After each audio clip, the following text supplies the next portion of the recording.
Welcome back to another episode of Eric's Drink Whiskey. Miller here. Simpson here. And we are talking bottled in bond. Bib.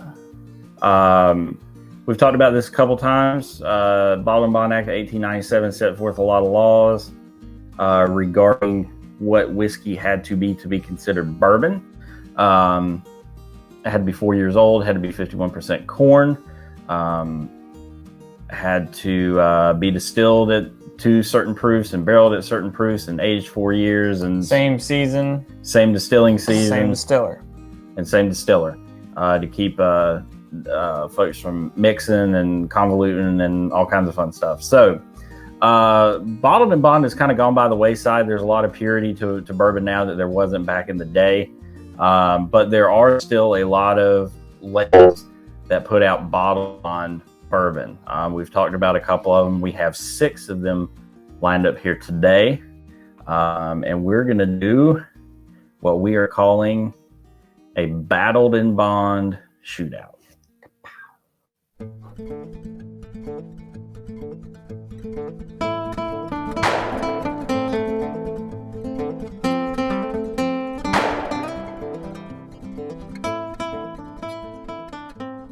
Howdy, y'all. Welcome back to the shootout. We are in the midst of the bottled in bond. We have poured our samples, blinded them for each other.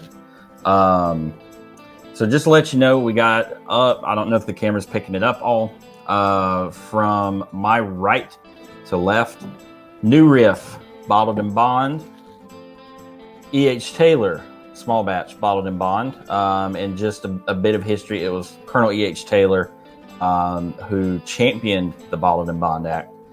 Evan Williams, bottled in bond, Beam bonded, Early Times bottled in bond, and Heaven Hill bottled in bond, and this is a 7-year age stated product. Yep. So, like every good shootout, what we're gonna do, we're just gonna dive in, have at it, give you guys some tasting and nose and notes as we go along. We'll rank them. I don't know if there's gonna be any use in guesstimating what each of these is, but I guess we can try, and then we'll do a big reveal to see what we picked to come out on top of this battle royale of bonded bourbons. Alrighty. Start right to left. We'll do right to left. Alrighty.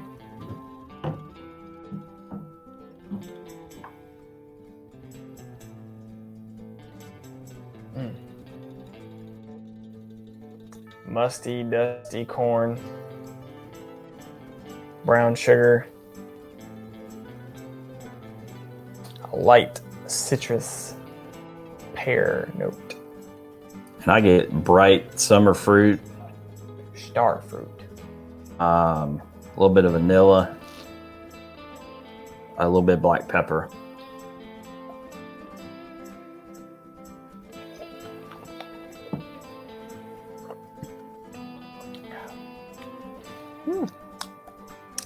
Black pepper, ginger, vanilla, brown sugar. Pleasant amount of spice and heat and a nice finish on mine. Yeah, it was Out of these 6, I can just about guess which one this one is, but I'm not going to yet. that was caramel, a little bit of spice on the back end, lemon zest, and I don't know, kind of fell flat on the finish there. There wasn't much going on. We'll rinse off the old palate. Next,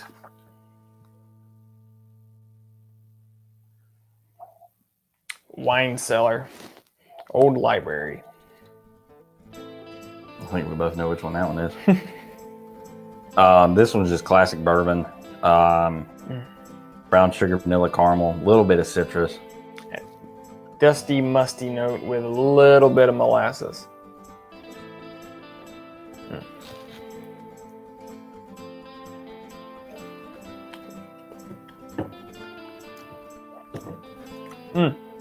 More of the same on the taste. Little peanutty. Little nutty on that finish there. But the finish was good though. My to it. I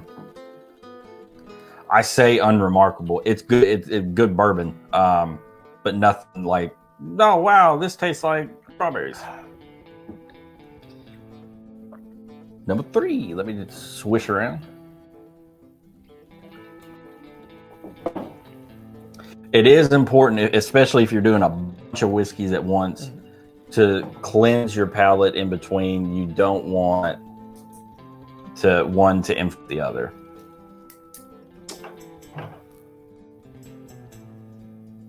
So that's a brown sugar note. Or sorry, butterscotch. So my little baby Karen. Again, classic bourbon. Butterscotch cheesecake. Kind of yeasty. Well, goddamn, I hadn't got to any of those yet. What was that old joke? I know you're feeling very loquacious this evening. The Brown Foreman or one of the Brown Foreman distillers said kept saying, he goes, "Oh, it smells like banana in there. I didn't put no damn bananas in there."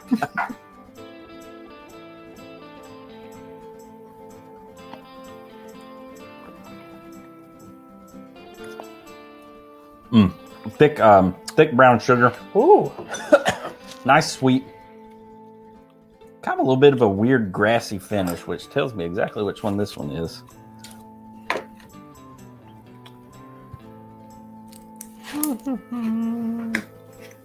We've had these before, if you couldn't guess. This is the first time we're putting them all together, so. I think I know. I thought I knew last time. Cleanse. Numero Quattro.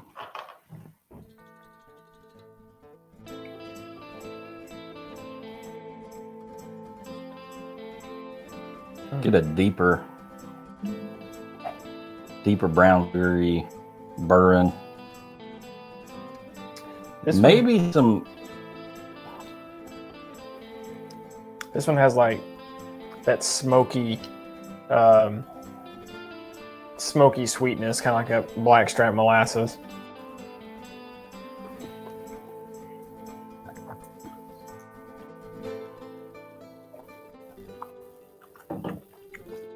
This one's nice, sweet, corny, which narrows it down to 2 for me. But based on the oak I got, it had a little bit of oak to it, more than I feel like a 4-year-old bourbon should. So, nope, I wrote down the wrong one. I felt like that was a forced sweet oak. Swoke. Just full of swokeness. I'm swoke as F. The kids was like, oh, I gotta.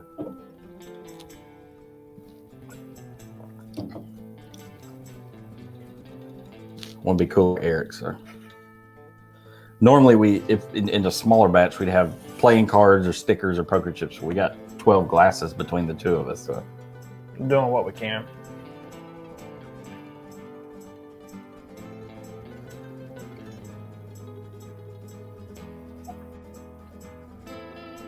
Yeah, classic bourbon. I get a little bit of like a green apple to this. This one's got similar. This one's got like a bright, like a bright fruit, green apple. A caramel, like a caramel, not the lollipop, but an actual green apple that was dipped in caramel. I think. Could be talking about the same one. We don't know. Oh, there's something in there.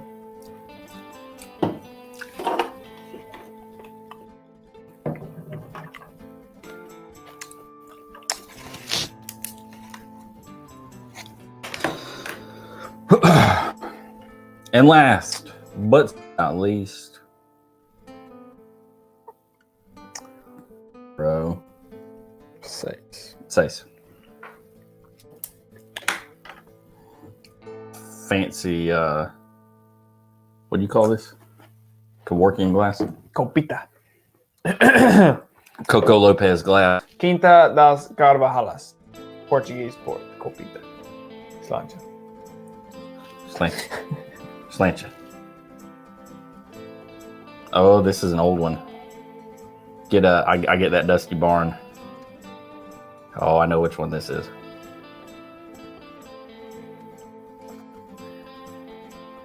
Got a synthetic Luxardo cherry.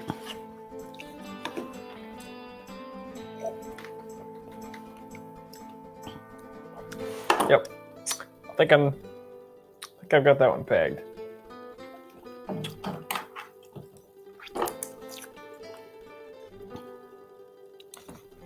Shit, I don't know which one I like good. Okay.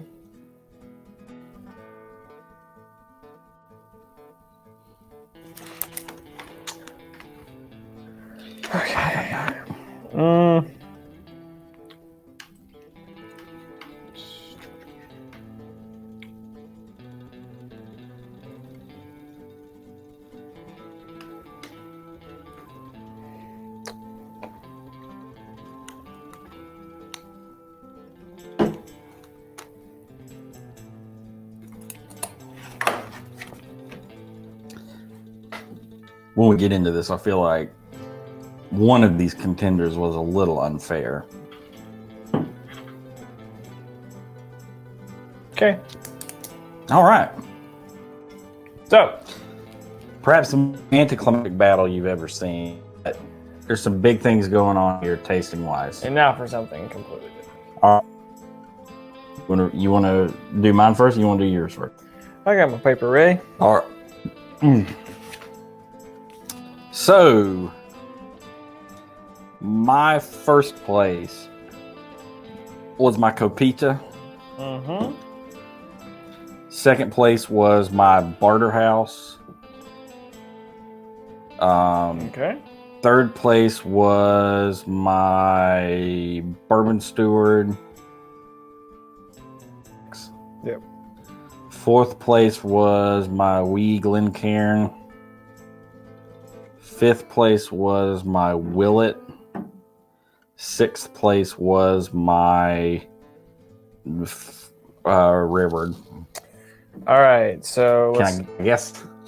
go ahead. My number was the Copita E.H. Taylor. It was not. Damn it! It was not accident. That was Heaven Hill. Heaven Hill. 7 year. Okay, so I had a little bit of age on it. Okay. Mm-hmm. Damn. So all right. So down that one.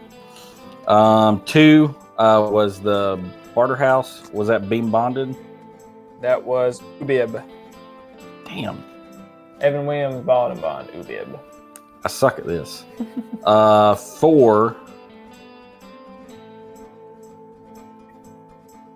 or 3, sorry, was the Bourbon Steward.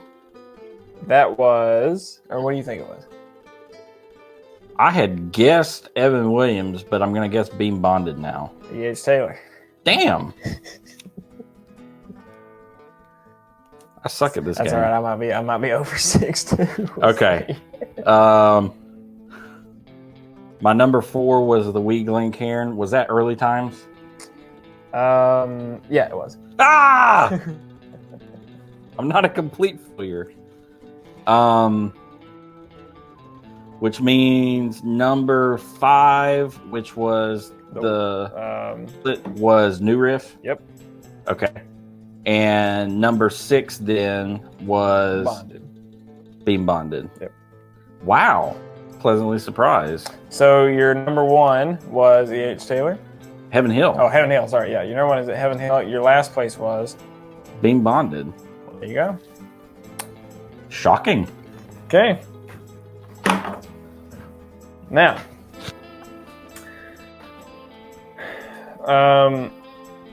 I didn't do 1 through 6. I did my first and last, but I didn't make guesses. Okay. So my favorite was number 2. Number 2 from the right. Yep. Okay. And my least favorite was next to last, the 5. Okay. So I guessed New Riff on the second. That's correct. My next to last, I guessed beam bonded. Nope. Damn. Okay. What was it? Heaven Hill. Okay.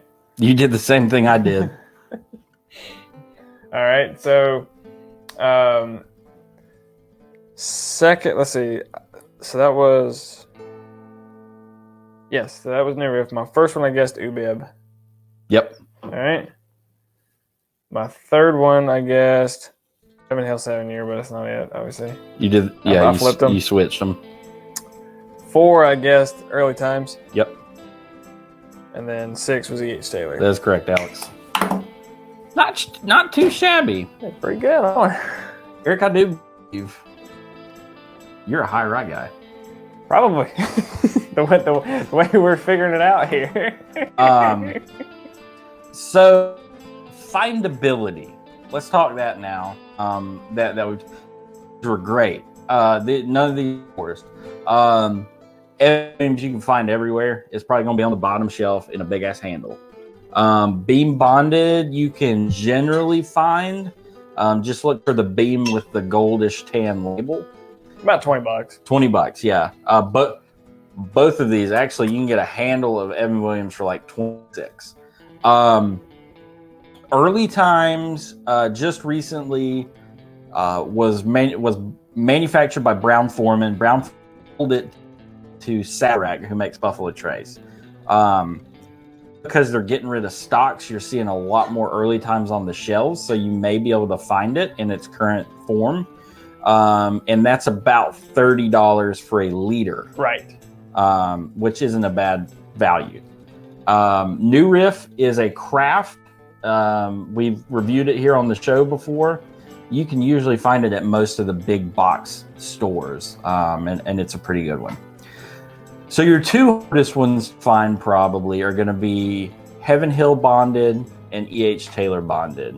Heaven Hill Bonded, 7-year product, $45 MSRP. I've actually been seeing this a lot more on the shelves and staying on the shelves when the Heaven Hill allocations hit. I don't know if you've had that same experience. Yes, but I'm refraining from just spitting piss and vinegar. So, to bring you up to speed on Eric's disdain, Heaven Hill Bonded used to be a 6-year-old product that weighed in at about, what, $19? 13. $13. So much like the price hike we've talked about with Henry McKenna, I guess Heaven Hill caught up with the times to realize that a sexy bottled and bond product could sell and make them a little bit of money. So it's 1 year older and $30 more expensive. Now, granted, it's more expensive because it is more widely used. That 6-year was a Kentucky only. However, always a however.